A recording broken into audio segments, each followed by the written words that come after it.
So good evening, everyone, and welcome to our 2021 Community Leadership Program Masterclass. I'd like to thank you all for giving up your time tonight to be in this virtual room together. We had imagined meeting in person, of course, but that is for the future now. For now, we're just really excited to be having this special conversation together online. We're recording the session so that we can capture this unique experience, and we will, as always, be seeking your feedback afterwards. Before we launch into what I am sure will be a great evening, I'd like to acknowledge that wherever we are tonight, we're on Aboriginal land. The City of Casey proudly acknowledges the traditional owners, Casey's Aboriginal communities, and their rich culture, and pays respect to their elders past, present and future. We acknowledge Aboriginal people as Australia's first peoples and as the traditional owners and custodians of the land on which we work and live, as well as being the custodians of the oldest living culture in the world. I will now hand over to Angie Peresso to introduce our special guest for this evening. Angie, who many of you will have met, is the Manager of Active Communities at the City of Casey. Thanks, Angie. Beautiful. Thanks, Roseanne. Good evening. It's so lovely to see you all. Wish it was in person, just not to be, but soon enough we will all meet again in person, which will be just lovely. So I get the pleasure of introducing our CEO and our three administrators to you all this evening. So I'll start off with Glenn. And Glenn has over 30 years of senior local government management experience, 23 years as a CEO, and 3 of those with us here at Casey. But before joining Casey, he was a CEO at Yarra Rangers, Bor and the Colac Otway Shire Councils. And some of Glenn's specialities include business transformation, change management and organisational leadership. Welcome, Glenn. Next off, I have Angie. Thank Hi, everyone. Beautiful. Next, I will move through to Norleen, who I have the pleasure of introducing. So Norleen was appointed in February 2020 to the role of our Chair Administrator. She's an experienced CEO and a board member with a history of working in the government and non-government sectors. Some of her many skills include community and stakeholder engagement, governance and change management. Norleen received a Public Service Medal in the 2020 Australia Day Award Honours in recognition of her outstanding service in local government in Victoria. A very warm welcome, Norleen. Good evening, everyone. It's lovely to be here, and I echo Angie's comments that it'd be great to be able to see your faces and maybe one day shake your hands, but welcome everyone. It's great to be here tonight. Thank you. Beautiful. I'd now like to introduce Miguel Belmar. Miguel was appointed as an administrator to Casey in May 2020. He's an experienced barrister and a member of the Victorian Bar who has advised and appeared in matters involving town planning and land development law. He's appeared for applicants and objectors at VCAT hearings and planning panels. And in 2010, he became a nationally accredited mediator. He has mediated matters in a variety of legal areas, and Mr. Belmar has previously been a member of the Victorian Football Federation Tribunal and heard matters involving infringements of the rules against soccer. Welcome, Miguel. Hello. Good afternoon, everyone. Excellent. And now I'd like to say a very good evening to Mr. Cameron Boardman, who was also appointed as an administrator in May 2020. Cameron was elected as a member of the Victorian Parliament in 1996, serving 2 terms. He's an experienced leader and he is currently acting as the Director of the Oceania Cybersecurity Centre and previously held the position of the Chief Executive Officer in the AU Domain Administration. Cameron has also held the position of Executive Director for the Investor Engagement within the Department of Economic Development, Jobs, Transport and Resources. A really nice long title for state government. So very warm welcome to you, Cameron.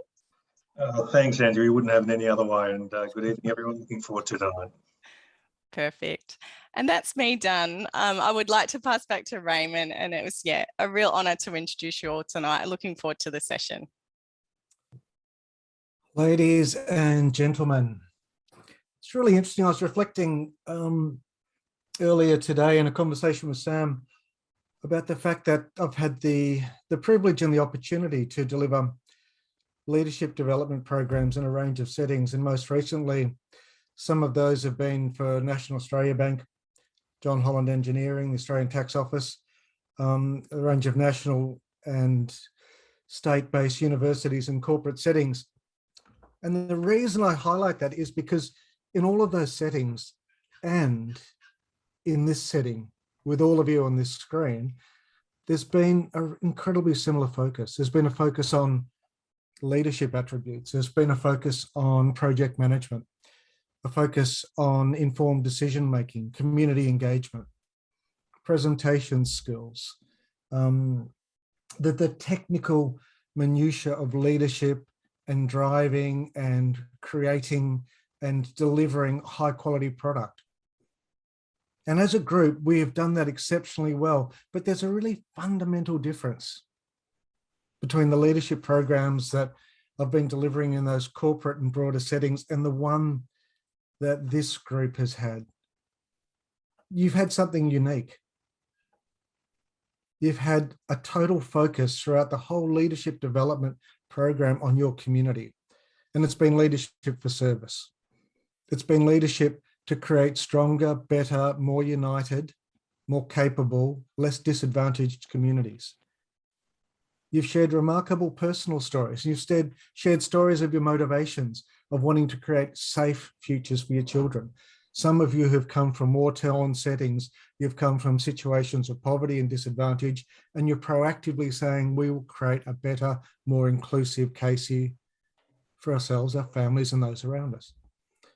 Others of you have come from a range of different places and have had different journeys, but each and every one of you are in this program because it's not just about developing leadership skill, it's about developing community leadership skill.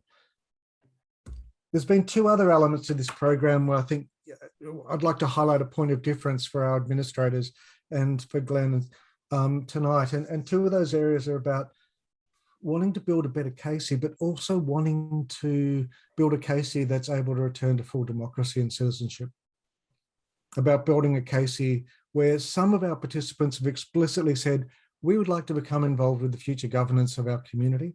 And we see that as a privilege and honor, and we want to equip ourselves and skill ourselves to do that. And others have said, no, but what I want to do is create a better Casey for my sport club, my multi-faith group, my community gathering.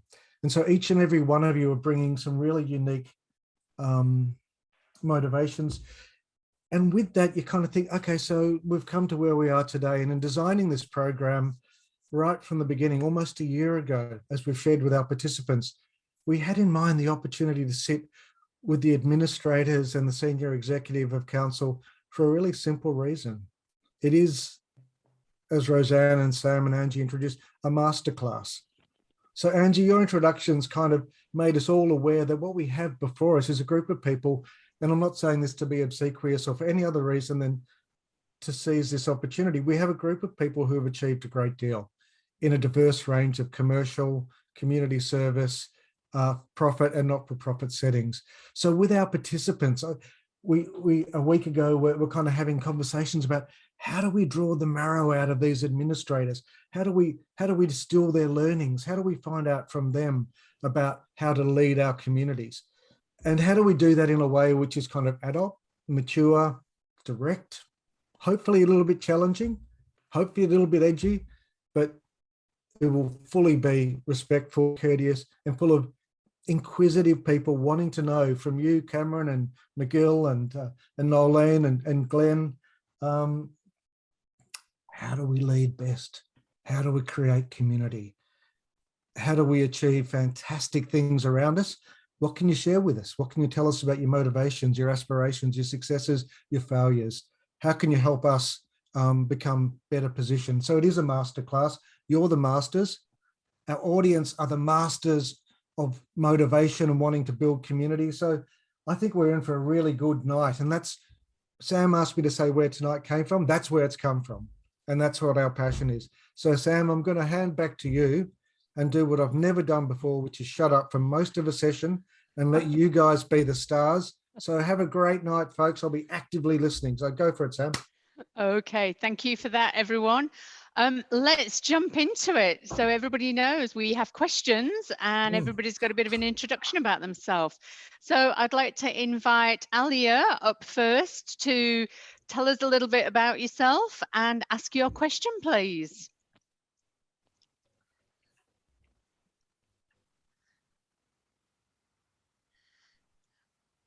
Hi, I'm unmuted now.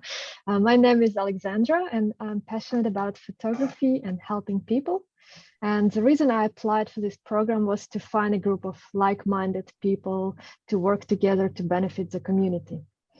My question is for Nolene. So what is a typical day in the life of an administrator? Oh, thank you, Alexandra. That's a great opening question. I don't think I've found yet what a typical day is, but from the perspective of the three of us as a panel of administrators, a typical day that we work together would involve meetings, lots of meetings, at the moment online, but we work very closely with Glenn Patterson, the CEO, and his team of executives in accessing information, in understanding what the current issues are, and in providing strategic input and guidance to the organisation. So effectively, we form the council as the panel of administrators. And so our role at the moment is at that high level. It's not operational, it's not managing the day-to-day. That's really for Glenn and his team. But our role is to make sure that we provide a sense of strong strategic framework, a vision for the organisation, and leadership for the organisation going forward, particularly given the history that I know most of you will be very well aware of. So it's very interesting. The three panel members have only just got to know each other, mostly virtually. We've not met, as you haven't, that many times, really. So the chance for us to get to know each other and work together, but also to get to know Glenn and the executive team and to understand the organisation and also to understand more about the KC community. So there have been a lot of challenges for us, and I think so far we've worked very well together. We've enjoyed working together and we've really valued the contribution that Glenn as CEO and his team make to the information that help us to make good decisions. So thanks, Alexandra, for your question. Thank you. Thank you for that, Alia. Well done. We're off the blocks and now we're running. So I'd like to ask Jodie to tell us a bit about yourself, Jodie, and ask your question, please. Hello, everyone, and our special guests, Nolene, Cameron, Miguel, and Glenn. Welcome to our team. It's a very big honour for all of us tonight. So my name's Jodie Hollis. I am driven by helping people. I run Cancer Support Angels, which is a charity that supports cancer patients, and I applied for the program to be able to give back to our community.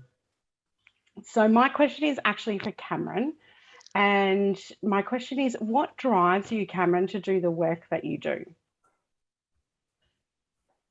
Thank you very much for your question, and can I kick off and acknowledge you and what you and your community does, particularly in the volunteer sector, because I think when we're looking at that simple thing of what gets us out of bed, what makes us want to do the things we do, it's because we actually, as Raymond said in his opening remarks, we want to make the society better for us, for our children, for our friends, for everyone who's got to live in this planet and live in this area, which that's pretty much sums it all up.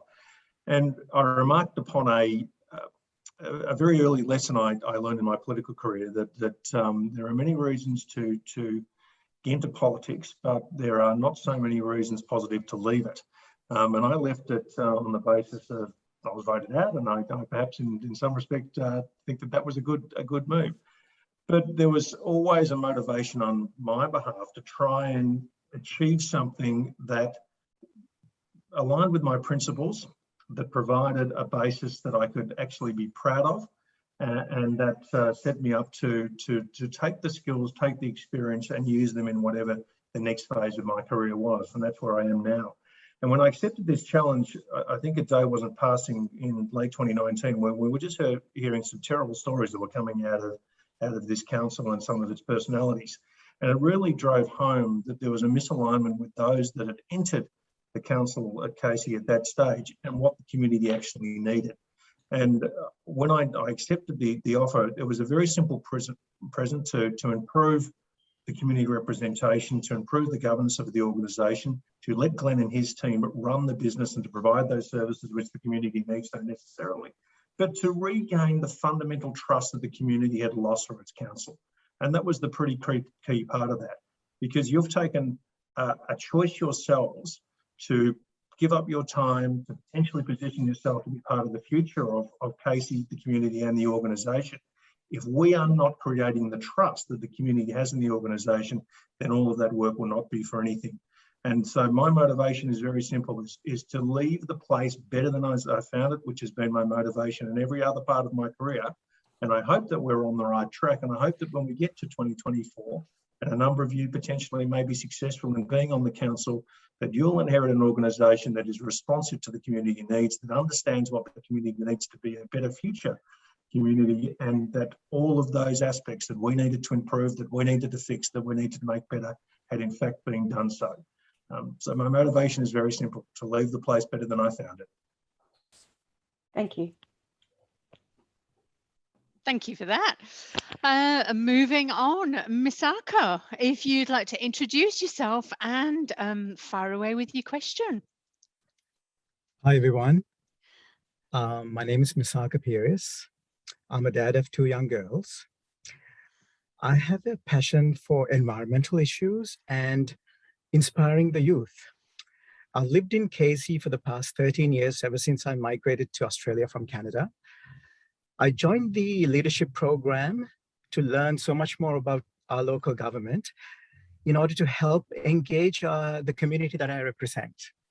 So my question is to Miguel. What is the most significant lesson you've learned about leadership from a mentor, coach, or someone who inspired you? Thanks, Misako, and thank you for participating in the program, and thank you to all of you for participating in the program. I've had a long think about the question that you've asked, and it's very difficult to come up with just one lesson. So I'll just share with you a couple of things that that I've learned. I think the first thing I've learned about leadership is the mentors that I've worked with that have inspired me, is that the best leaders work in teams, and they surround themselves with people who they listen to. So that's the first one, is working as a team. The second one that I learned from leaders is that leaders don't know everything. Leaders are people who listen to those around them and ensure that the people that they are working with want to learn, want to be themselves excellent listeners. So that's the second one. And the third one, and I think this is in the work that I do, or in any undertaking, is the leaders that inspire me are also technically proficient. They are at the cutting edge of the technical knowledge in the area in which they work. So whether that's law, local government, town planning, they're the best at what they do. They're up to date. They don't just sit on their laurels and say, well, I did something really good a few years ago, so I'll just stop learning. They're always taking part in CPDs or continuing education. So they're really the three takeaways I've picked up from the leaders that I've worked with and who inspire me. Thanks for your question. Lovely. Thank you. Thank you for that, Miguel. Deepika, please tell us a little bit about yourself and ask your question.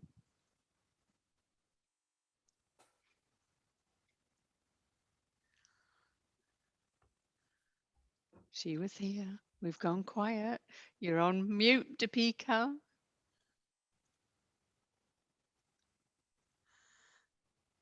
Apologies. There we go. Good evening, all. I'm Deepika, an ex-banker, a current teacher of STEM. So I have joined the CLP program to connect the youth and to show them what opportunities are out there. City of Casey and City of Cardinia have been very amazing, and they help me connect the industry, what's out there with my students, and lead them to being a better citizen of the future. My question is for Glenn. What leadership attribute do you most want to further develop at this stage in your career, and why is it important to you? Thanks, Glenn. Thanks very much, Topeka. And again, I'll just offer my congratulations to all of you for being accepted into the program and your willingness to participate and to give back to your community. It's really significant. And from all the reports I'm hearing about the progress of the program, it's being of great value to you. So thanks for the question. There's plenty of leadership competencies that I like to sort of exhibit, but if I'm forced into a situation of picking one, I'd say it's authenticity. I think of all the leadership competencies that we have available to us as leaders, that's the one that has the greatest positive impact and the most influence, I think, on the people that we lead and interact with. In a few ways, I think it provides clarity about potentially what's important in organisations, what our priorities are, what direction we're taking. It also ensures, I think, that we're consistent in our behaviour and that the behaviour we exhibit aligns with our own personal values and the values of the organisation. And to me, that's really critical if we're going to have that, team cohesion and a really effective leadership in an organisation. I think also authenticity also allows you to call out behaviour too. So for me, that's really important. If we see people whose behaviour doesn't line up with our values, it's important to call it out and to deal with that. It also allows you to deal with underperformance and have robust conversations, those difficult conversations that most of us like to avoid because there's a bit of conflict or awkwardness about them. But I think being authentic allows us to engage with those. And if we do that in the right context and for the right reasons and go hard on the issues, but, soft on people is one of the expressions we use around the business, then I think people really, gain from that. So doing it all supportively and receiving that feedback's really significant. So that's my choice, Topeka, authenticity. Thank you. Thanks. Thanks for that, Glenn. Our next questioner is Liesl. Welcome, Liesl. Tell us a bit about yourself and ask your question. Hi there. Good evening, everyone, and especially our special guest. My name is Liesl Kippen. I'm a teacher by profession. I've taught for 27 years. When I'm not teaching, I do a lot of volunteer work with a whole lot of different organizations, but predominantly with Casey Adra. And some of the roles in my volunteer work includes packing and delivering of food parcels to the homeless and to those in need, the disadvantaged. I also do online tutoring to disadvantaged individuals as well. And we serve meals throughout the week for the homeless as well. So my platform pretty much is homelessness.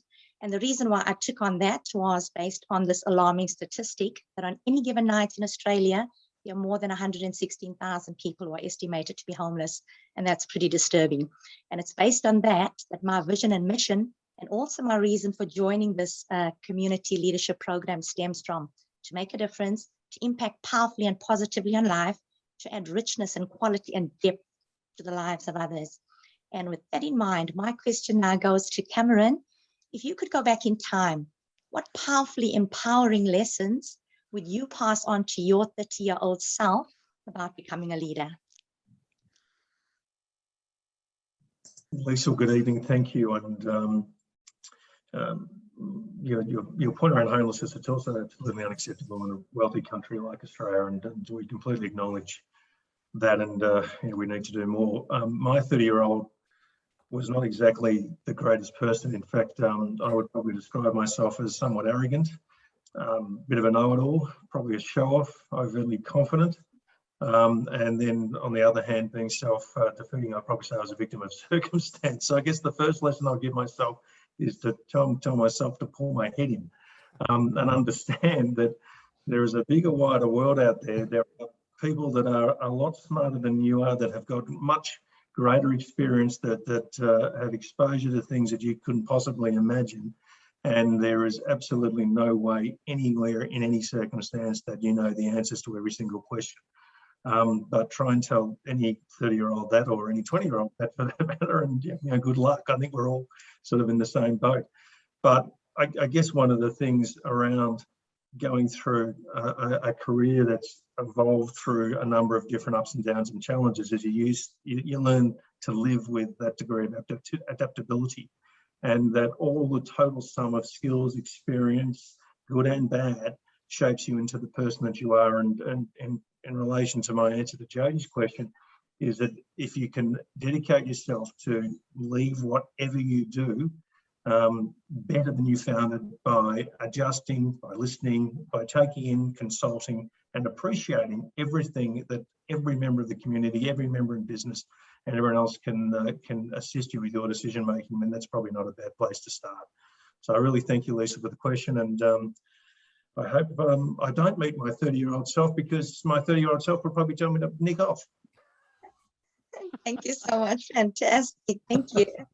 I think for those of us that are over 30, I agree, Cameron. We can all look back and see changes we'd have liked to make. To Gerard now, if you'd like to introduce yourself, turn your mute off, Gerard, and ask your question, please. Thanks, Sam. Good evening, everybody, and special welcome to our special guest tonight. My name's Gerard Corcoran. I am passionate about the national environment, physical fitness, music, and above all, my family and friends. I am an event ambassador for Parkrun Australia, and in that capacity, I support 6 different parkruns in their efforts to build better communities and improve the well-being and fitness of individuals. I came to this program at the suggestion of a council officer, and I'm very grateful to her for making that suggestion, and I'm hoping to use it as an opportunity to meet with other community leaders and build connections between our various organisations. My question is for Glenn. For 10 points, Glenn. As a leader, how do you share your personal vision with other people and get them to support it? Yeah, thanks, Gerard. You can give me an assessment at the end of this little spiel. Look, I think I've been at Casey for about 3 years, and I think the first thing I did was to sort of engage pretty broadly across the business and our various stakeholders. And I think that gives you a sense of what a positive vision would be that reflects sort of community needs and organisational business needs at the same time. So I sort of come up with 3 themes, which were fairly broadly expressed at that stage, but I've been allowed to sort of carry those through and evolve those over time. So I think having something that's sort of consistent to where you started out is really important. Really critically important to have your executive team on board. So for me to have my directors being of a like mind, buying into that vision and being supportive of and contributing to it, I think it's really critical. So making sure you've got the right membership and those with the right mindset around that's significant.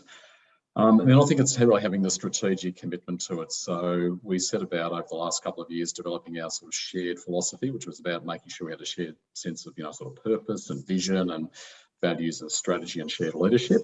And making sure that we keep reinforcing that over time. So they're not just expressions in a rhetorical sense, but they're actually in use. So we do a lot of storytelling. We reference them all in our what we call a sort of employee life cycle. So if you're recruited by us, onboarded, having your performance managed, learning and developing, being involved in our reward recognition, whatever it is, you'll see this constant reference to our vision and the elements associated with that. So I think the fact that it's continually connected with people and they can see some sense of how they're contributing to that is really critical.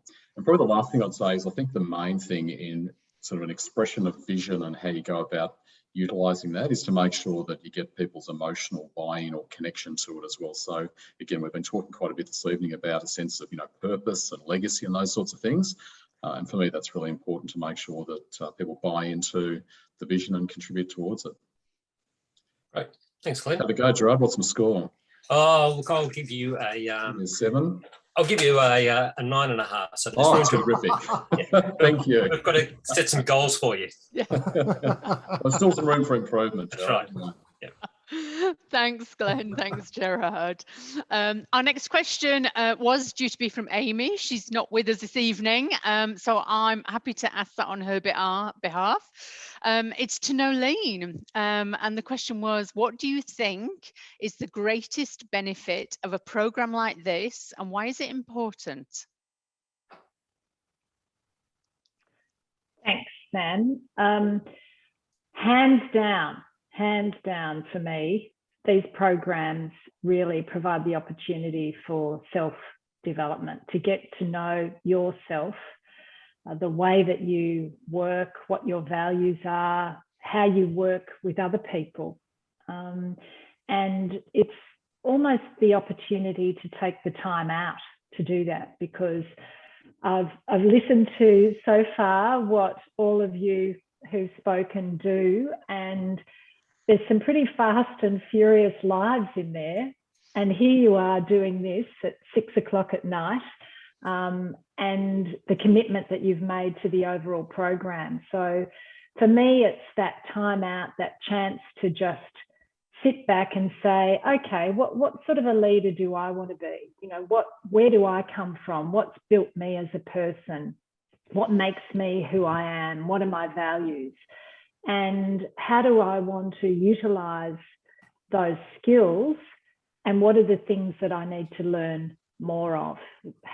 How do I need to listen? You know, who can I access? What information can I access to learn more? So to me, these are fantastic opportunities, but really the thing that you're going to take away from this, I think, is learning more about yourself and how you interface with this Casey community. But number one, hands down, self-learning. Thank you. I think everyone in the room would agree with that. I think it's been a huge learning experience for all of us. Our next question is from Mosh. Mosh, if you'd like to go ahead.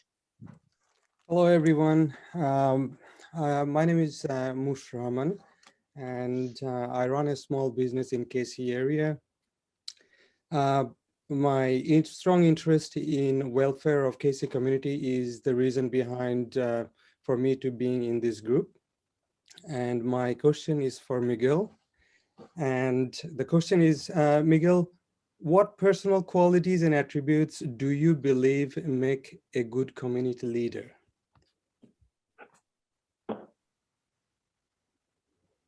Thanks, Mush, for your question. Look, I know the question is framed from the perspective of a community leader, but I think that the response I want to give you is broader, and it's really about what's a good leader. And I think the attributes and the qualities, one are being decisive. So that is being able to make decisions when you're presented with a lot of information. You need to be decisive, and in a community environment, that's fundamentally important because you're often listening to so many voices. You then need to be able to make a personal decision and own it. And from that comes a second attribute, which I think is once you've made a decision, you need to be able to deliver. And so I think the best community leaders, they don't overpromise. That's part of being decisive. You don't overcommit. You make decisions which you know you're going to be able to own and then bring them home. So I think they're the two key attributes and qualities for a community leader. And if I had to pick one, I'd say is being able to deliver, being able to give to your community what you've discussed with them, not so much what you've promised, but what you've said you can bring to them. So thanks for your question. Thank you. Thanks, Miguel. And now we'll introduce Esther. If you'd like to go ahead, Esther. Hello, everybody. My name is Esther. I live in Limbrook. I run an organization called Paulina Laura Foundation. And in this organization, we also have children choir program, aged from 5 to 18 years old. That is based in Limbrook. We train every Friday night in Limbrook Community Center, despite the COVID. So now they're doing it online. And why this program for children? So that they will be able to make good choices in life. I applied for this training so that I'll be able to support my local community with the knowledge and skills I've obtained from this session. My question to our CEO, Cameron, today is, how can we harness the strengths of our community? Thank you. Good evening, Esther. Thank you very much for your question.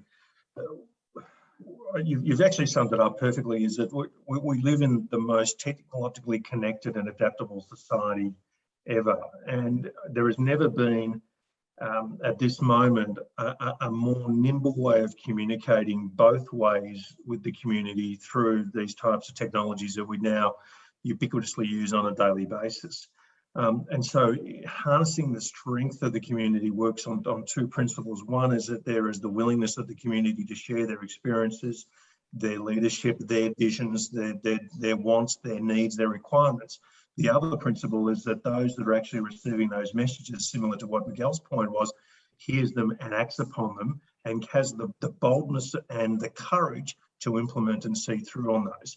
And then, you know, when I started sort of my community activism, my community service days, consultation and community communication was very much sort of getting a group of random people, putting them in a room, shouting at them for half an hour and hope at the end of it they agree with you. And 9 times out of 10, of course, that was a surefire way that they wouldn't agree with you. But you'd walk away from that meeting at least going through the exercise and think that was some degree of consultation. Now, that doesn't cut the mustard in any way, and certainly not in the second decade of the 21st century. We've got such honesty and transparency with digital communications. It's clear for everyone to see. It also comes with responsibilities that people use those technologies to communicate with respect and also to communicate views that don't necessarily represent a bias or subjectivity. But you've got to have a system where the right audience is communicating with the right group that can do something about it. And yes, there is going to be a return to face-to-face contact. There's going to be a return to where we can meet socially. There's going to be a return to where we can have those group conversations, and they are equally, if not more important, because all of the non-verbal communication aspects around human behaviour become pretty critical in those type of discussions. So the total sum of how individuals, groups, and communities communicate with those that need to get the message, hear the message, and how they act upon it is a pretty interesting challenge in these times. And one thing that I get out of this job, which really is at the forefront of how an organisation can represent and have those detailed discussions with the community, is that they are so diverse. There is so an enormous amount of experience and talent and vision that we can share. Our responsibility on behalf of the community is to put it all together and hopefully make the best decisions. So your job is to tell us when we're not doing that, and our job is to listen and act upon and improve it. Thanks, Cameron. Sathi's not been able to join us this evening. He sends his apologies. So I'm going to jump to Paul. And Paul, your question will be the last one before we go to our breakout rooms for a bit of chit chat. So Paul, if you'd like to introduce yourself. Thanks, Sam, and thanks to the panel for taking our questions. I'm Paul Carter. I've not actually participated in many projects yet in Casey, but I'm very excited to be doing more so in the future. I feel that I've got some of the skills to be a leader, but I'm on this program as I have a number of gaps that I want to work on. My question is to Glenn. What key challenges have you faced in a leadership role, and what strategies did you use to resolve them? Yeah, terrific. Thanks, Paul. I think the first thing to say is I really believe in investing in my team. I think that's the first thing to do. And if we do invest in our own development and our relationships, then we create the base on which we can actually resolve any issues that come before us in a meaningful and helpful way. So we have a leadership development program that's quite bespoke for our executive and different levels of management and leadership. But it's really around a common skill set around things like developing a growth mindset, working on our resilience, courage, authenticity, those things that I mentioned before. And we also measure our performance. So we've got a model that we use to actually determine how we're progressing as a team, both ELT and beyond that as well, in terms of our leadership capability. So if you do those kind of things, and we also open ourselves up to review as well. So as the panel of administrators know, we've just been through a 360-degree performance review exercise. So we do those kind of things. And I think if you do all of those things well, then you develop real sort of trust and maturity in the leadership group, in each other, both in terms of your competence as well as your character. And that allows you to have those difficult conversations, to challenge one another, to give the tough feedback, all those sort of things when we face challenges as a leadership group. But at the same time, you have that confidence that you have each other's backs too. So while we test and challenge each other, we certainly are there to support one another and make each other look good too. So that's what we practice in our sort of shared leadership philosophy. So that's probably all I can say on that, Paul. Thanks for the question. Thanks, Glenn. Thank you. So you guys won't have noticed, but Katie and I are giving each other the eye here to go, are we ready? And are the rooms split up? What we're going to do next is we're going to split into 4 rooms. Each of you will have a panel member and a staff member. And we've got 15 minutes and we're all going to consider and just chat. If we were in a room together at this point, I'd be plying you all with cups of teas and biscuits. And I know you all love the biscuits. So if you have got a cuppa next to you and a biscuit, this is your opportunity to have a chat in a smaller group. And the question for all of us to consider is, which leader most inspires you and why? Could have been somebody in history, could be someone currently, but it's just a question for us all to consider in our rooms as to which leader has or does inspire us. Katie, I'm going to hand over to you. Hit the button. We've got 15 minutes. The question is about who inspires you as a leader and why. And the intent is for us to kind of share our sense of what do we find, what are the inspirational elements of leadership, but go beyond that to look at what are the things, the behaviors, the techniques, the understanding, so we can learn from each other. And I am going to throw to you, McGill, because we're in a bit of a masterclass and you are our master in this session. So where did you end up with your thinking about leader really pops for you and why? It's kind of, you can think of a few, like there's some in sport I find inspiring and other kinds of leaders. But when I really think about it, there's one, it's an organisation, not a particular person, but I find really inspiring the people that led the campaign for marriage equality in the United States. And the reason I find them so inspiring is because I don't know of many organisations which have as a goal to see themselves out of existence. Their whole purpose was to achieve social change, and when they achieved that social change, they closed. And that's just what an amazing set of people to organisation I think was called Marriage Equality. They had a budget for 20 years, which included a line item for a celebration party when they ended their organisation. I mean, that's just that to me. That having a line item in your budget which says, when we achieve what we've set out to achieve, we're going to throw a party and we're going to close our doors. So I like organisations that seek social change, and so many of them just do it incrementally, and maybe never achieve what they want to achieve. And this one had from the outset, once we reach our goal, we're closing our doors. And I find that from the concept of being a leader, very inspirational. And yes, it is an issue that people might disagree with or not, but ultimately it's having the courage to have a goal and saying when we achieve it, we're out of here. And I think that's a really interesting lesson in leadership, to say there's a point we're going to get to, and then we're going to stop. McGill, you said a lot, and forgive me for only partially summarising, but there's a partial thing about selfless leadership in that your leadership is for others, and once you've achieved your goal, it continues and you don't. So there's an absence of, ultimately at the end, there's an absence of ego. And I also really liked what you said then about maintaining a really clear line item in your budget. It's a priority because we know we're going to get there. Whether it took 20 years or 25, they were always going to get there. So that faith was held on to, it was never lost. And it was a driver. So you had purpose, vision, clear objective. And then when it was done, you'd done your job, move on. That was a really cool example. And not one that that I thought we were going to get. So thank you, McGill. That's really cool. Now, Marta, can I put you on the spot? Because yeah, I can see you doing that. Now, come on, Marta. We've had so many chats. You do so much in your community and you bring such cultural richness with everything you bring. Tell us about the leader that inspired you. well, none from my community at the moment, I'm sorry to say, but well, as a Christian, actually, I'm sorry, I'm going to have to go that what drives me from my faith.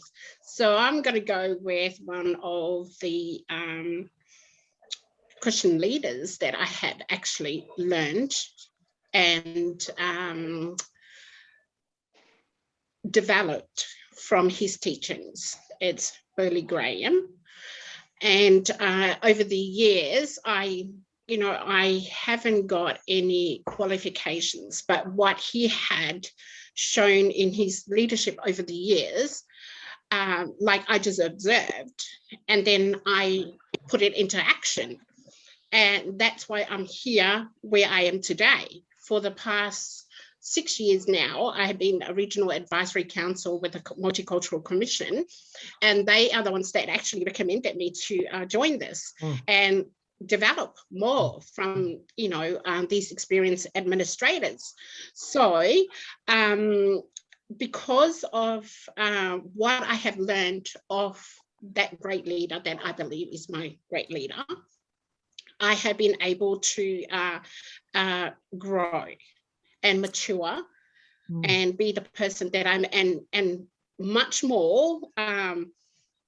I think it was Miguel. Miguel, you said that earlier, being decisive and deliver and finish, and complete it. You can, because I have over the years worked with a community that I have started delivering, handed over, and then it kind of fall apart.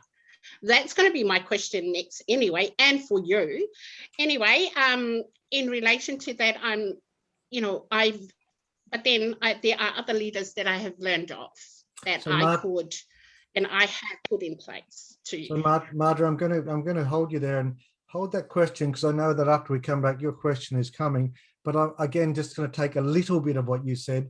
And a little bit of what you said was that there was someone that was driven by a faith and a belief. The example you gave being a Christian faith and a Christian belief. And so there's something about a leader who has something that they believe in, that has values, that has something that speaks to you. And so as leaders, our messages need to be able to speak to our communities and have value and have belief and have merit. So yeah, thank you, Marta. Who would like to go next to share with their sense of the leader that inspired them and why? I'll go for it, Deepika. I saw the hand go up very fast. Because I'm like blurred, so I'm like, oh, you can't see my hand. Yeah. Hi, everyone, again. So I'm not very good with my humanities words because I'm a maths teacher, but I strongly resonate with what Nelson Mandela had done back in the days in the 1960s, 1950s, for him to be called an activist, because he was, helping people to stop the racial segregation, fight for the rights of people. We're still doing that today. We're still doing that today. So we have a lot together from what he has done for our society as a whole. So Deepika, you spoke about the intent of his work. You spoke about his fight and struggle for racial equality, and with that, perhaps social justice. My words, not yours, but perhaps. Why does that resonate with you now, and how will that inform the way that you lead in your community? So so my community at the moment are my students, because I'm with them more than I'm with my family, if you know what I'm saying. Actively talking to them and seeing the stoppages that they have, and the only restrictions they have, I tell them, are the restrictions that you put on yourself, but that's not true. So many of the restrictions that my students have in moving forward is like a stereotypical restriction put on them by the society. So that's what I'm aiming to help them to get over. I'm not saying I'm a good leader, but I'm trying to get them to see that anything's possible and the world is your oyster. So there's something in that Mandela message of we can be and we can create the change that we want to happen around us. And there's something about drawing on that inspiration to inspire the young people you're working with, to encourage them to look at their boundaries and question them. So that's thank you, Deepika. Who else would like to share with us the leader that just goes pop in your mind and inspires you?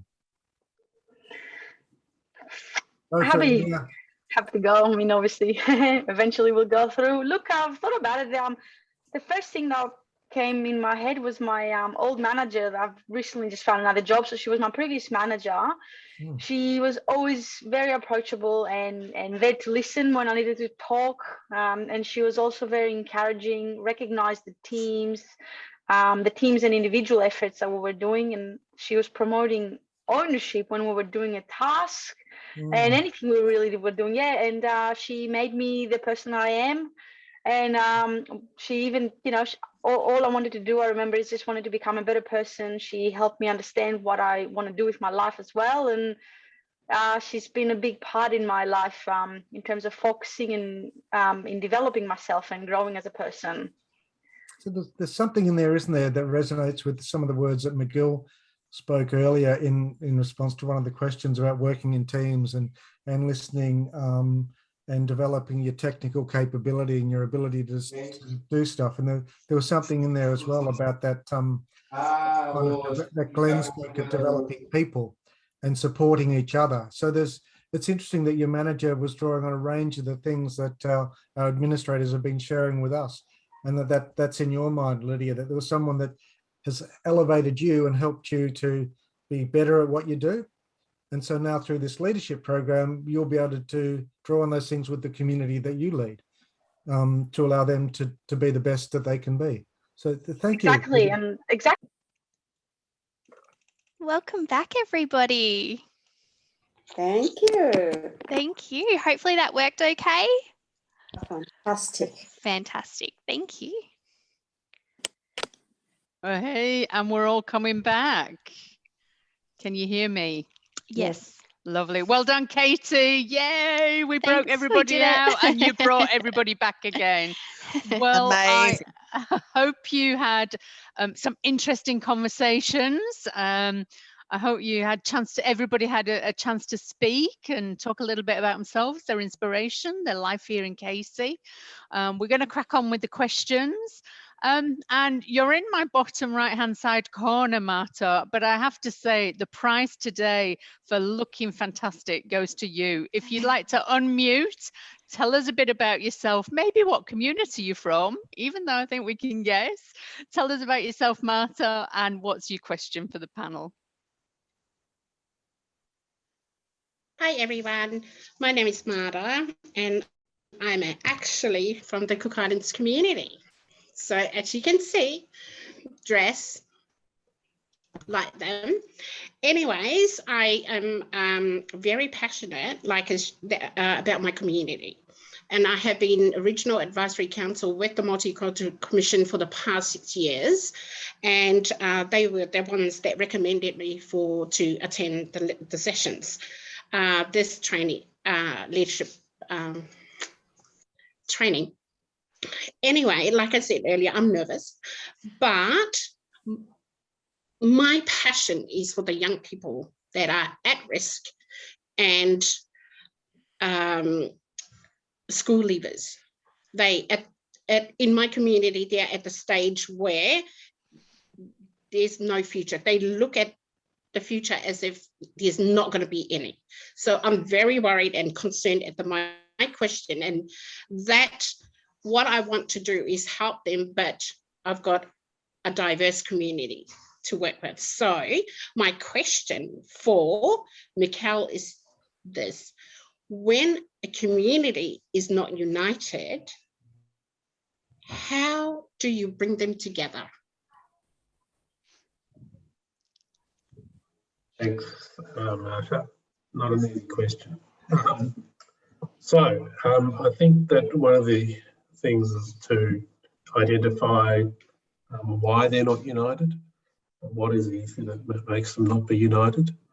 And then I think the way to bring them together is by having small achievable goals that can be ticked off along the way towards getting to the ultimate goal of unity. I think that the campaigns that lead towards bringing communities together, that, for example, that I admire, civil rights campaigns in the US in the 60s. They did things in small steps. And by doing small steps, by integrating local amenities, and bit by bit, they built towards larger goals. So I think that's one way, one learning I've taken from how to bring a community together. Do the things that you can, set goals you can achieve, and build on those successes towards the final goals. Thank you. Thanks for the question, Marta. Thank you for the response, Miguel. Sarah, you have a question for the panel. Fire away.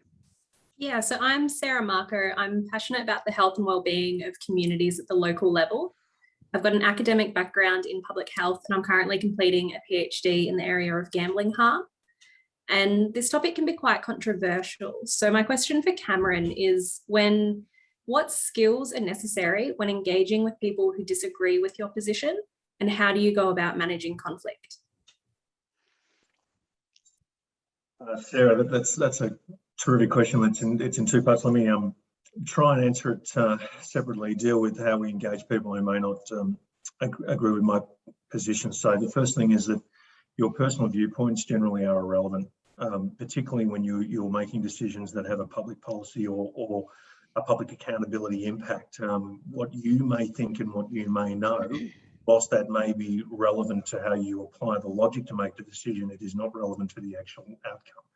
And there's a few things that are absolutely paramount. The first thing we've touched on is communication and consultation, availing yourself of all of the facts, interpreting, reflecting upon, reviewing it, and understanding the evidence and the facts that's presented to you in a very objective and thorough manner.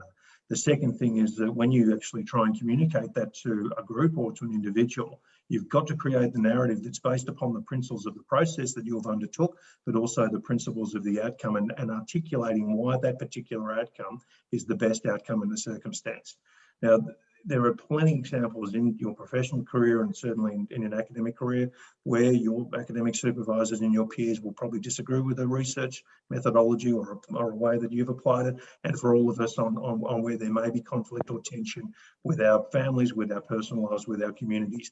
But if we do have that very principled evidence-based approach, that we have ensured ourselves that we have completely extinguished every avenue of inputting all aspects into our decision maker, at least you'll be respected for the process.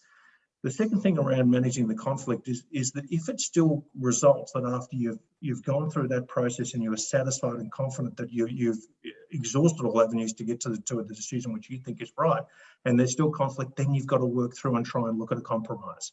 And we made a rule when the three of us became administrators, that we would have what we call a caucus type of approach to our operations. There would be significant debate, significant arguments, significant interpretation, analysis of all of these issues, and we would try and get to as best as possible a midpoint on every decision, so we could present a unified front which is going to give the confidence to the community. And I can tell you, and Glenn touched on this earlier, some of the discussions, the extensiveness of these debates are quite extraordinary. But you've got to have the respect for other people's positions. You've got to have that principled approach of every bit of information that you feed into it. And you've got to try as best as possible through your narrative and through all avenues of evidence, bring people with you. At least if the principles and the process are thorough, you'll get 90% of people there. The other 10%, if anyone's got the secret sauce, please let me know. Thank you. Thanks, Cameron. Kasuni, if you'd like to introduce yourself and ask your question, please. Hello, my name is Kasuni. I'm the secretary of the Casey Multi-Faith Network. I'm also L2P mentor, and I'm also on the committee of the Casey Ratepayers and Residents Association. I'm passionate about harnessing our diverse communities to create a truly cohesive society. And my question is for Glenn. Glenn, how do you go about building and harnessing diversity and cultural change in organisations? Thanks, Kasuni. Could talk for hours. This is a passion subject of mine, but I'll just give you a few initial thoughts. So, great question. We're a little bit constrained, to be honest, especially on the cultural change within it, especially in relation to embracing diversity aspect of your question in our organisation with the previously elected councillors. So I'm pleased to say that now we have a different governance arrangement in place with our panel of administrators who are meeting tonight, that we can be much more overt and much more public with the programs that we're utilising and implementing to encourage that sort of diversity and inclusion and equality in our workplace. So that we've always done the work, we just had to be subtle and probably do it without prominence over time, but that's no longer the case. So big pushes in relation to gender equality. We have some statutory obligations around that, but we're taking it a lot further in relation to our sort of audits and action plans and gender impact assessments, and making sure we've got very fair and flexible work arrangements to encourage people's participation in the workforce, particularly women. And we're making really good progress in terms of women's representation in non-traditional sectors within our business. So that's really good. In relation to diversity and inclusion, we also celebrate and make a really pointed effort to celebrate significant events from the various cultures that are represented within our business and within the Casey community, which they reflect, obviously, which is fantastic. And I mean, that enriches all of us too. And in relation to the cultural change from a people point of view, we make sure that we've got very clear strategic direction around that, out of our sort of people and culture strategy, what we do with our organisation transformation strategies. And again, there's a very strong people element to the streams of work that are part of all of those strategies that guide our effort and resources. So thanks for the question, Kasuni. Thanks, Glenn. Moving on, Alfie, would you like to ask your question and tell us a bit about yourself? Hi, good evening, everyone. My name is Alfie Thilan. I am a chartered professional engineer, and I'm working as a consulting engineer in a private company.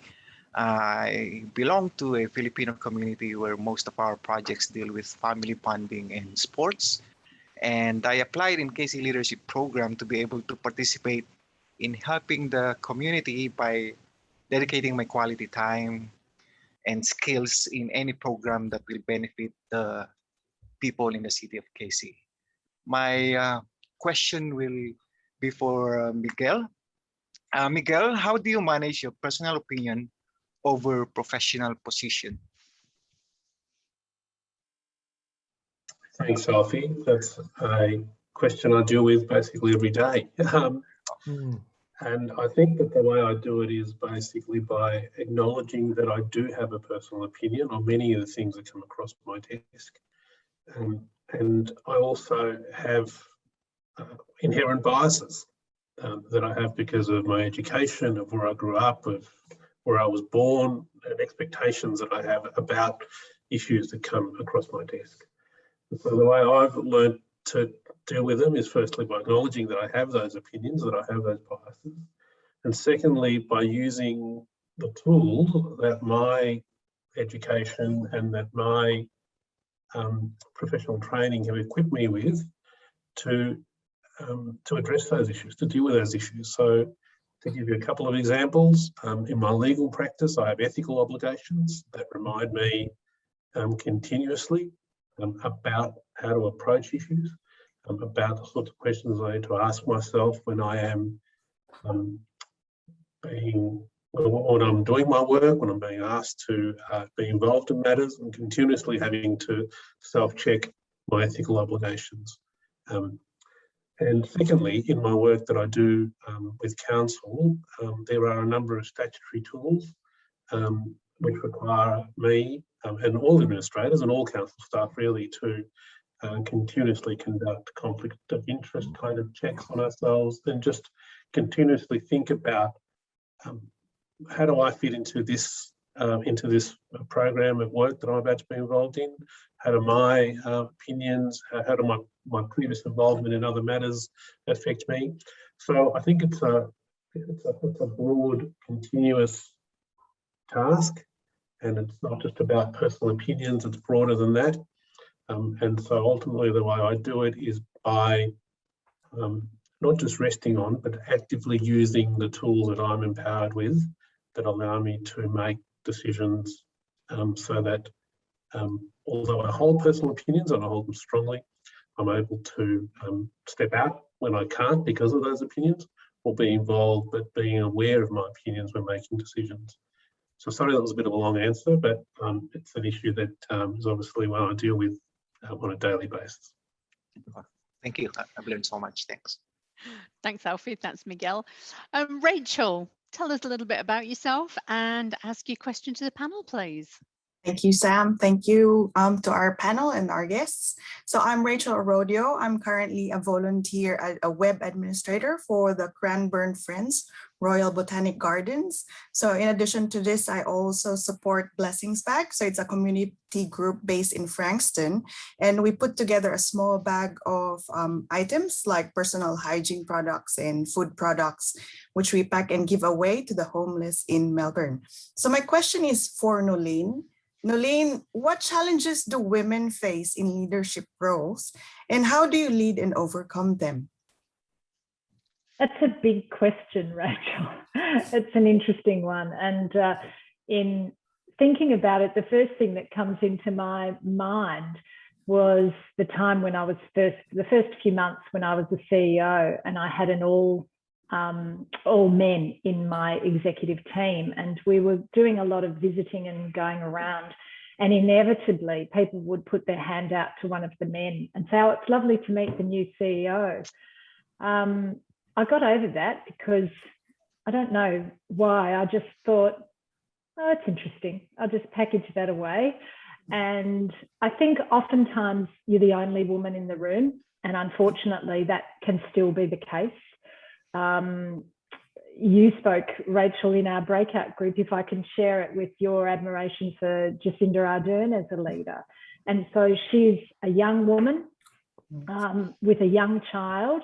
And so she's managing all of those demands as a woman. And I think, as Glenn spoke about, organisations like Casey are much more, if you like, attuned to those issues than 20 or so years ago. But I think there are still many organisations that speak it but probably don't live it. So I think women face that challenge of, you know, family versus career still, and there are choices for women in that aren't necessarily palatable to all women.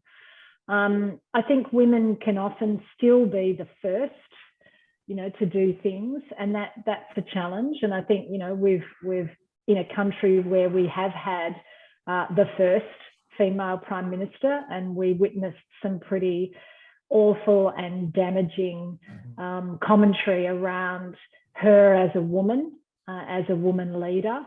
And so I think that experience of harassment of women because of their gender and sexual harassment is thankfully being outed much more. And I think there wouldn't be a woman that you speak to who hasn't had an unfortunate and negative experience in that regard. So I think women still face those issues in the workplace. How do you overcome that? I think, again, it's back to that sense of self and self-belief and self-confidence, and opportunities like this program build that in ourselves. I think these sort of leadership discussions and opportunities, hearing about what other people have faced and how they've felt about it. You know, people do share in these environments, and it's great to hear what particularly other women have experienced in roles that they play, leadership roles in their community, in their workplaces, etc. So I think telling the stories is really important, Rachel, sharing the experiences, and basically, you know, standing your ground when you have to, and feeling confident within yourself, even if you face the negative criticism for that. So yeah, just a few ideas there. Thanks for that. Thanks, Rachel. Thanks, Nolene. Maggie, tell us a little bit about yourself and if you'd like to ask your question. Hello, everyone. I'm Maggie Mang. I have a deep passion to support children with diverse needs and learning abilities from all cultural backgrounds.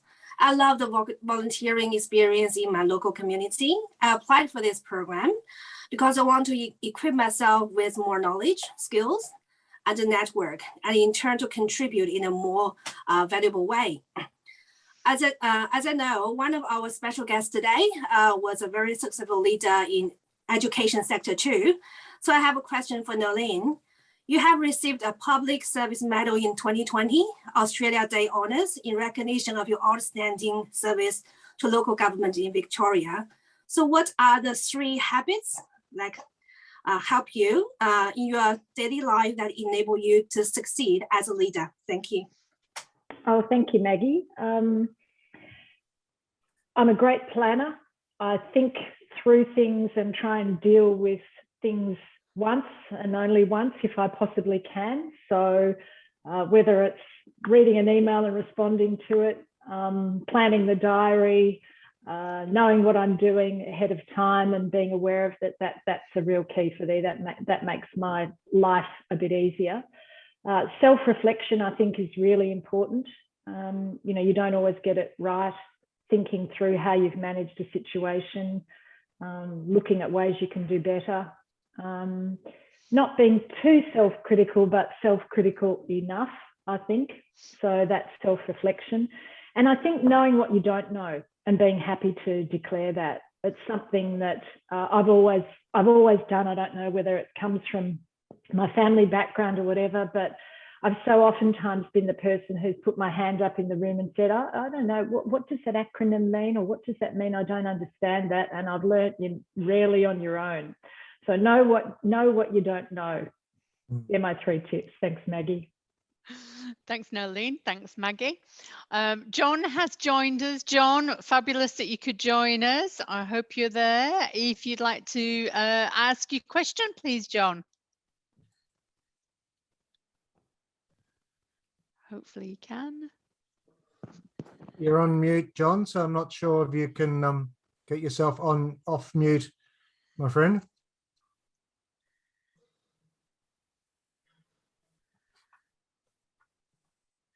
You might not be able to hear us. I Okay. I'll get Katie to check in with John, see how he's doing. We'll Leave skip that that with me. question for the time being. And Maroof, if you'd like to ask your question, please. Thanks, Sam. I think it would be like 3 in a row for Nolene. Sorry for that. Hi, everyone. This is Maroof. In my professional life, I'm an engineering manager, but in my personal life, I am a passionate about entrepreneurship. I have tried so many entrepreneurship before, which not all of them hasn't been successful, but I love doing something by my own.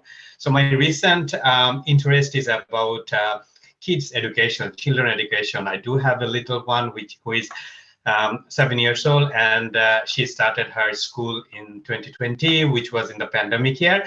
And I have had so much to deal with her in terms of what is going on and everything, and found her that she has very good interest about science engine and science related stuff, but probably not enough support for her from the school where she's going, but still okay. So from that point onward, I have had an idea, and I have started a startup which will be providing STEM-based educational projects to all the primary kids.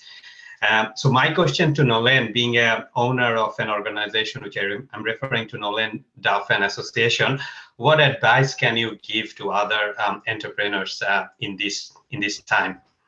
Well, I love the label, but I certainly would not call myself an entrepreneur, Maroof. So I'm looking forward to hearing your career journey and your entrepreneurial activities. So is that where I in the future? push the space bar? Nolene, I'm sorry to interrupt you, Nolene. That's all right. Yeah, sure. Yeah. John, can you hear us, John? Sorry, Raymond. I've just got John on the phone. We're just trying to work through it. We should be ready to go, I think, pretty much in a couple of seconds. Okay, could you ask John just to hold, and as soon as Nolene's had the opportunity, everything will be ready to go. Thank you. Sorry about that. Thanks. No, not at all. Go for it, Nolene. Sorry. That's all right. So yeah, I do have a small business, and it's mainly around government relations, coaching, mentoring, project work, so that kind of work. And when I first set it up, I had to really think about, you know, how to set it up, what was I all about, how would I manage it, how would I manage invoicing and billing and all of these things. So I talked to some trusted people. That was my first approach. So it was again, a bit of a planning approach. I didn't want to just do it. I wanted to think through it and plan it. And so I talked to people that had done similar, had a similar business. I looked at what tools of trade they engaged and used, how they worked, how they managed the balancing of things. And I learned a lot through that. I set up, you know, an accounting system, which makes it very easy, because I've heard people talking about how that would all work and how disastrous it would be. So I looked at the best software that I could get for that. So that was good. And I think the thing that I learned was that I was doing it for a purpose, and that was to do things that I wanted to do. And so one of the things I had to learn was to say no. When people asked me to do things and I had this terrible reaction, like, oh, no, I don't want to do that, I'd say, no, look, I can recommend somebody else, but that's not for me. So just a few little tips about what I did in the first few months of setting up that business. Thanks, Marie. Thanks, Nolene. Thanks, Nolene. We are going to get to John now. John, if you'd like to ask your question, fire away. Good evening. My apologies for interrupting before. It's not very adaptive, some of the technology that blind people have to deal with, so my apologies. My name's John Hardy. I'm focused on, where possible, preventing or intervening with suicide and crisis intervention activities with Mind Australia and with Vision Australia. My question is of Miguel. Miguel, you have extensive experience as a lawyer and as a mediator, and I would like to ask how you draw on these experiences when you're resolving or attempting to resolve some of the challenges that are being faced by the City of Casey Council, please. Thanks for your question, John. You're right, I do have that experience that I bring to this role. And the two things I would point to are, firstly, well, in my role at Casey, I'm not a lawyer, I'm an administrator. I'm often the client, so to speak, which is an unusual role for me. And so what I focus on is listening to the other side. So when I'm involved in a situation where Casey needs to resolve a dispute, I am careful in listening to what it is that is motivating the other side. What is it they want? What is it we want? And understanding what is driving not our opponent, but the other side. As a litigator, I kind of always think about the other side. So it's that thing of listening. And the second thing that I've learned from being involved in the past in disputes is try to achieve a result that's commercial. So get to a result that you can live with. In dispute resolution, or the way I've learned to practice it, pretty rare that you can get 100% of what you are after. So what you need to be able to do is to achieve a result that you can live with. And in the Casey context, that is obviously looking at the best interest of the community and ensuring that you're able to achieve the best result for them. So it's not just the result that I can live with, but it's the result that best represents the interest of the community. So they're the two things that I think about when I'm involved in resolving disputes. And as I said to you at the outset, it's a bit different, the role that in which I do it, and the sort of part of my brain I use, but I'm fortunate that I've had that experience in the past. Thanks for your question, John. Thank you so much. Thanks, John. Thanks, Miguel. Olfat, if you'd like to introduce yourself and ask your question, please. Thank you, Sam. Good evening, everyone, and welcome to the distinguished guests today. My name is Olfa. I belong to the Afghan community. I'm a public policy professional, and I've recently joined the city of Greater Dandenong as a community and advocacy officer, and I help with them in the public health messaging regarding the COVID-19. And I feel lucky that I have the opportunity working with different communities at this difficult time. I'm passionate working with the local communities to promote diversity and inclusion.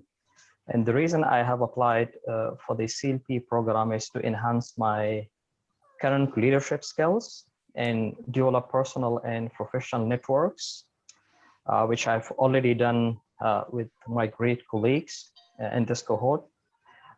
We understand that diversity reaches all. It brings new ideas, extend our skills, and it attract businesses and create new jobs.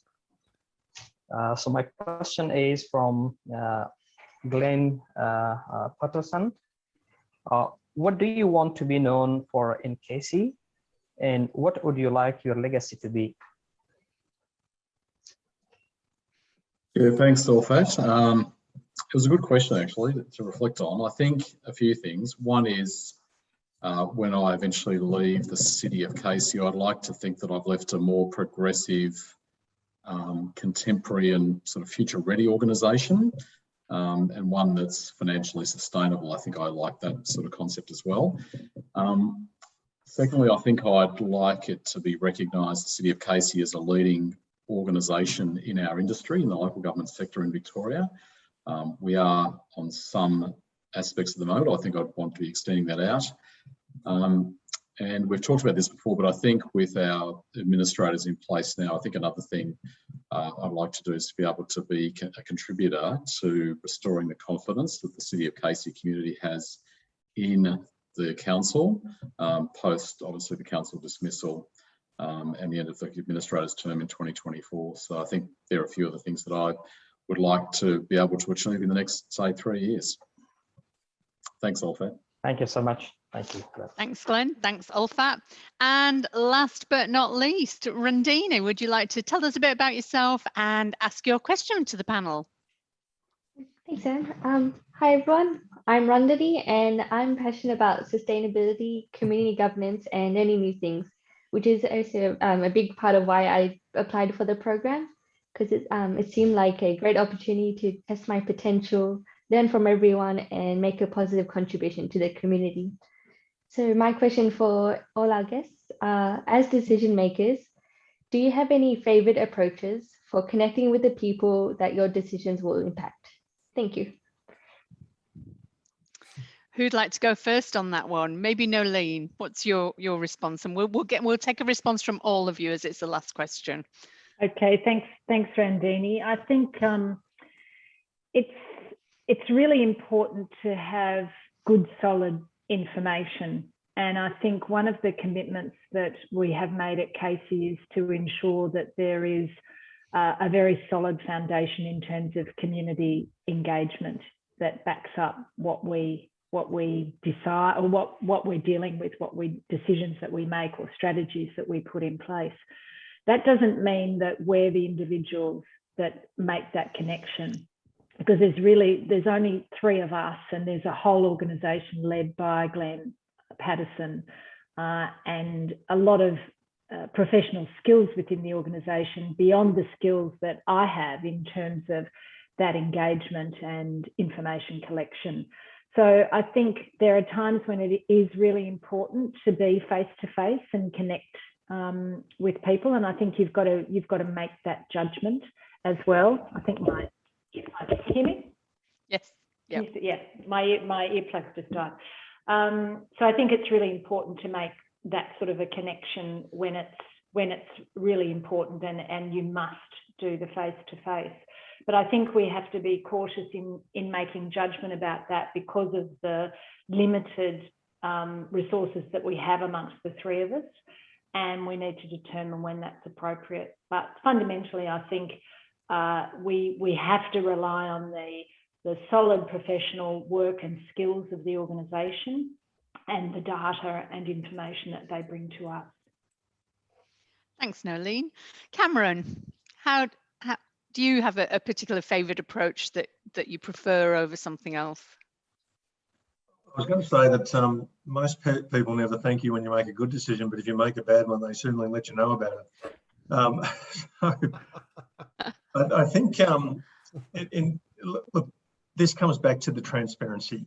We again have taken a very principle-based approach to this. Is that when we make a tough decision that may not be popular, but if we believe it is the right decision, we've gone through a process to ensure that we've availed ourselves of all the evidence leading up to making that decision, we communicate that process. And one of the most important messages I think I've heard tonight was actually from Miguel, is an incredibly underrated part of leadership is the courage to take responsibility for those decisions, good or bad. And the good decisions is obviously you do that because they are in the best interest of everyone. The bad decisions because you learn from them and you improve yourselves and you never try and repeat the same mistake. So the transparency around putting as much information as we can into all the publicly available documents, the minutes, the community newsletters, the corporate plans, the financial statements, all of the aspects that we want to tell the community what we're doing, why we're doing it, and how it benefits them. Not over the top. We've obviously got statutory obligations to meet in that regard, but to ensure that all of the principles or approach that we do, let the community know that every decision we make is based upon a set of principles which we subscribe to. I think that's probably the best way of doing it.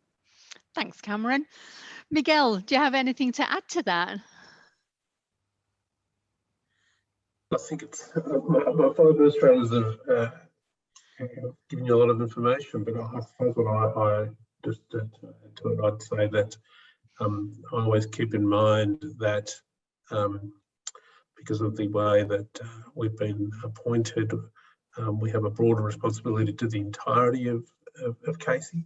So often the decisions we make might impact on one part of the community more than others, but ultimately as administrators, because we're not appointed on behalf of any particular ward within Casey, our decisions have to be based on the best evidence, the best information we have on behalf of the entirety of the community and not any particular one part. So when the question asks, is focused on who will be impacted, I think in that respect that my responsibility as an administrator is to the entire community, because they're all going to be impacted, both positively and perhaps negatively.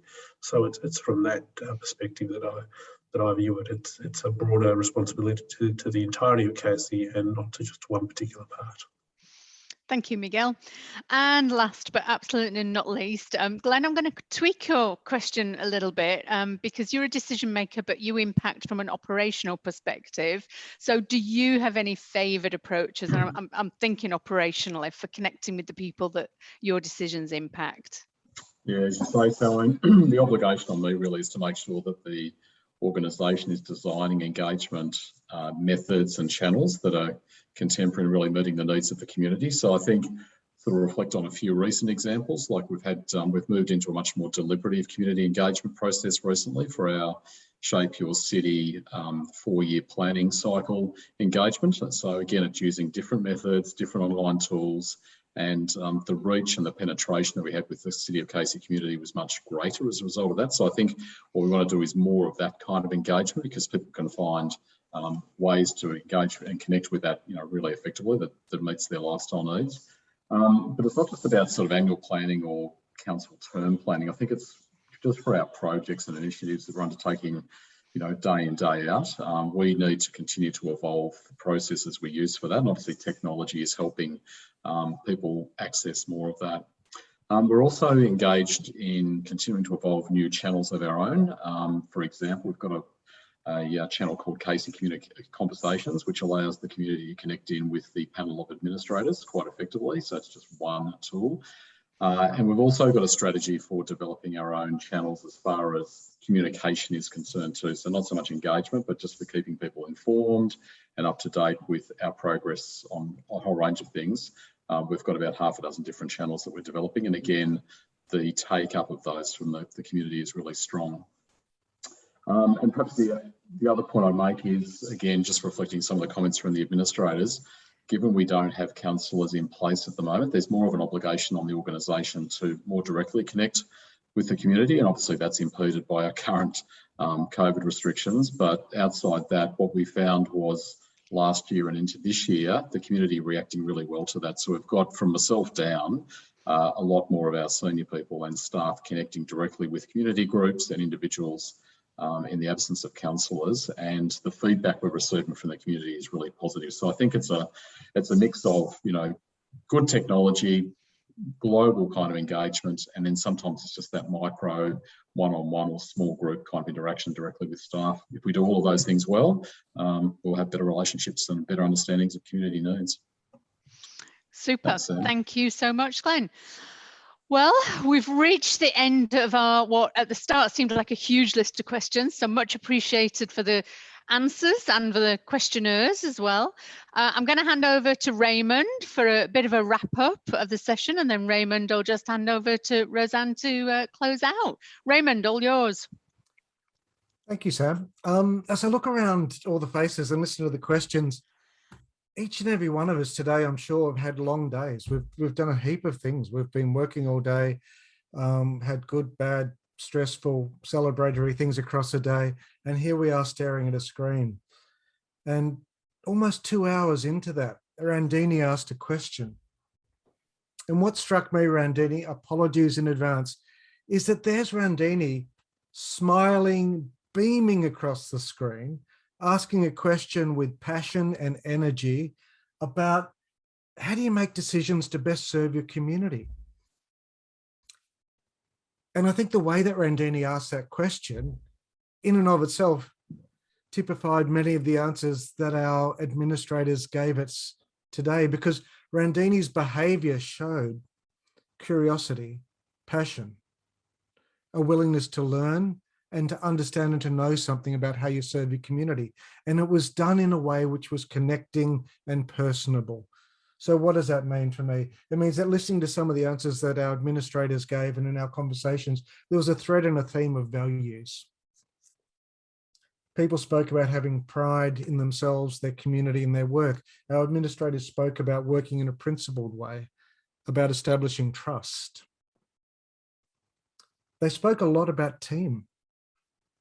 Use of team, collaboration with team, leadership of team. So how you draw on the skills of those around you and the points of view of difference to create a way forward. But they didn't just talk about drawing on the team, they also spoke about leading the team.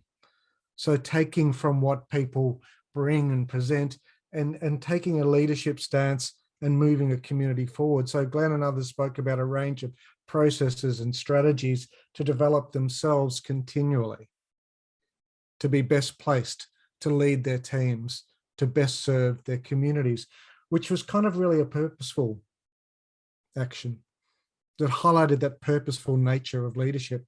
And Nolene, not exclusively, but Nolene significantly, I think, spoke about the use of structure, processes, systems, metrics, mechanisms to make sure that what you're doing it picks up a lot of our project management conversations around that considered, structured, organized, informed, evidence-based way of working, so that the decisions you take, as McGill highlighted, even whether people like them or not, they're principled, they're evidence-informed, and you can at least put your hand on your heart and say, we made the best decision we could with the best knowledge we had in the best way possible.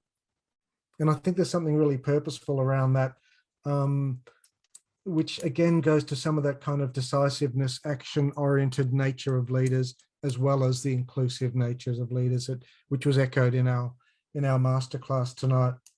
I think that concept of listening to community, and again, Glenn, thank you for sharing some of the updated processes at the operational level, also at the governance level. It was a strong theme in what our administrators shared with us.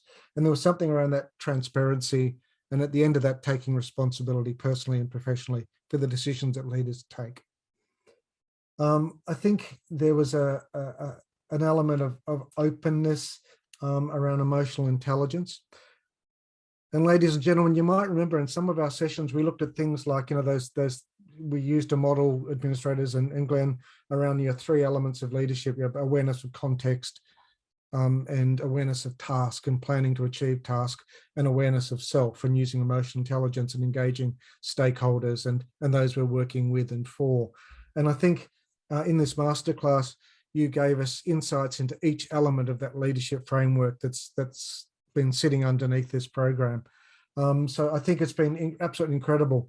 I also think the passion that our participants have shared once again in the way they ask their questions, to pick up Randini's passion that was shared by all of you, I think was something that we all learn from, that you get energy from doing things you care about and you get good results from doing them well. So I think as far as masterclasses go, gee, this was a good one. I've got pages and pages of notes, and ladies and gentlemen, in this program, we're going to have a lot of stuff to unpack and make sense of in our alumni sessions. We've got a lot of really good learning to churn around with and to make sense of. So I think, yeah, professional language here. It was a blast. I learned heaps, and I think we all did. So thank you, Sam. I'm done. What a great wrap up. Love it. I thoroughly enjoyed this session. I hope you all did too. I'd like to thank our guests, Nolene, Cameron, Miguel, and Glenn, for giving their time and their expertise, their experience, and also their honest reflections on leadership and of their own lives. I'd like to thank Raymond, Angie, Sam, and Katie for making this a memorable, insightful, and extraordinarily efficient session. With precision timing, I think Sam and Katie, you have you've done it again. It was amazing. And last but not least, I'd really like to thank our program leaders for sharing of yourselves and for making the absolute best of this opportunity. It's been an absolute pleasure and an honour to spend this time with you all. And on behalf of Sam and Katie and Angie and I and all our guests, we'd really like to thank you all and wish you a very good rest of your evening. Thank you, everyone. Thank you. Yay. Thanks, everyone. We did it. Well done, everyone. Thanks. Thank night. you. All the best. Good night. Good night, everyone. Thank you. Bye. Thank you so much. Bye. Good night. Bye. Guys. Bye. Thank you, everyone. Bye. Bye. Bye. God bless. Bye. Good night.